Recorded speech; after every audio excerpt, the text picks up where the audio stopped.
Anggota unit Satres Narkoba Polres Oganilir meringkus Sikok Bandar Sabu warga desa Sri Banding, Kecamatan Pemulutan Barat Oganilir, dengan barang bukti berupa paket narkoba jenis sabu.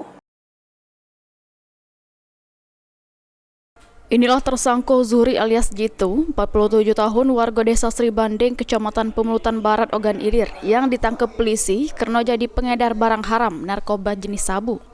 Tertangkapnya tersangka ini berawal berdasarkan rilis dari Humas Polres Oganilir, adanya laporan warga sekitar yang resah dengan aksi pelaku yang sering bertransaksi narkoba.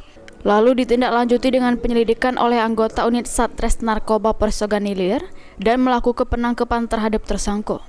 Dari tersangka berhasil diamankan barang bukti beberapa paket sabu.